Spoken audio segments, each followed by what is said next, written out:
So very recently, I've measured both the body weight and the body fat percentage of two clients that I'm working with. And something very interesting happened. They've both lost body fat, but their weight hasn't gone down. And I was kind of curious, like, how many pounds of fat is it that were lost? So what I wanted to do is show you kind of a breakdown of how I go about calculating these numbers. So right here is the first woman that I've been working with. So if someone weighed 150 pounds at 38% body fat and is now still 150 pounds, but they're 34% body fat, how much fat in pounds did she lose? So the way that I break this down is I first calculate the initial fat mass, like of their entire body weight, how much of that weight is fat. So the way we would do that, we would take their full body weight, 150 pounds, multiply it by 38%. And if you're using a calculator, it could just be multiply it by 0.38 and you'd get 57 pounds. And then what we would do after that is calculate the final fat mass, basically how much of their weight is now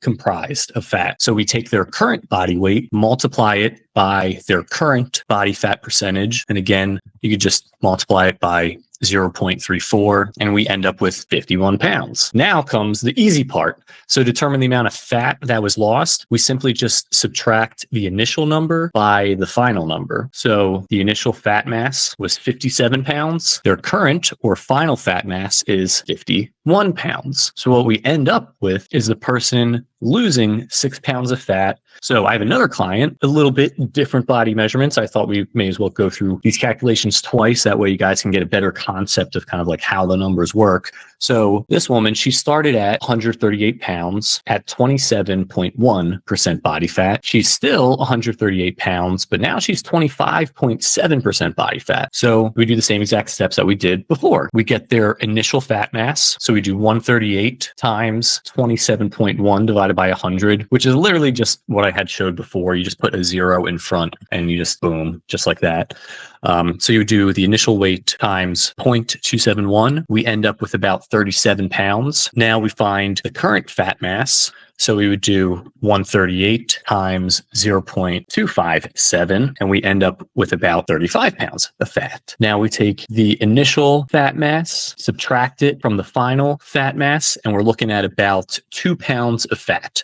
So for this client, she lost about 2 pounds of fat. So that's basically the way that I go about calculating fat loss for my clients. Follow along those steps. Just take out the numbers that I had in there and you can plug in your own numbers. You put your own starting body weight, your own starting body fat percentage, and then your new body weight and new body fat percentage. Because the thing that's also really interesting, I'm going to reshare my screen here. So let's say the initial body weight of 150 pounds and 38% body fat was the same. But then let's say the person is now like 140 pounds. So yeah, it looks good, but they're still at 38% body fat. What does that mean? What happened there? Well, there's a few things. You'll see in a second, it actually kind of skews the numbers a little bit. So if the goal is to lose body fat, obviously we want the percentage of body fat to go down, not only the body weight. So let's plug these new numbers in and see what we get. So the initial fat mass is going to stay the same because the starting point was the same. That didn't change. And what we're going to do, so we'll change the final weight to 140 and we'll change the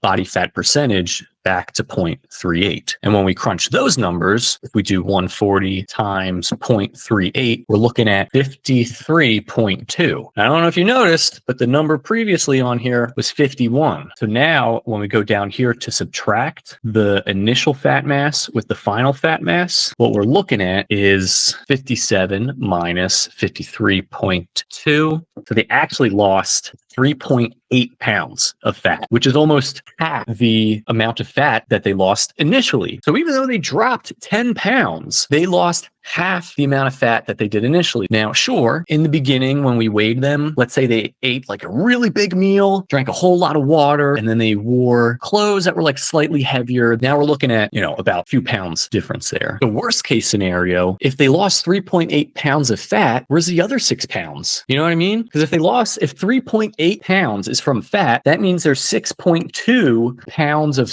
something that had vanished. And worst case scenario, it was muscle mass, which is not a good thing, because when your body starts breaking down muscle, there are these hormones that get released, and it tells the body, hey, we need to store more body fat. It's like a survival mechanism that happens. So when we're calculating these numbers, it's really important to know not just how much weight am I losing, but how much of that weight is actually body fat. So for this client, that's her goal. She wants to lose body fat. So with the initial calculations of losing 6 pounds of fat, that's phenomenal. And what's funny is when she stepped on the scale and she saw that the scale did not change from the week prior, she was a little disappointed. I'm not gonna lie. She was like, darn, well, things take time. And I was like, hold on, look at the body fat percentage. She was like, yeah, but it was only like by 4%. 4 is a really small number. And it's like, well, let's crunch the numbers. That tiny 4, it was actually 6 pounds of fat. Anyway, I hope that these numbers were able to help you on your own journey. I hope it helped make math seem not as scary as it normally can be.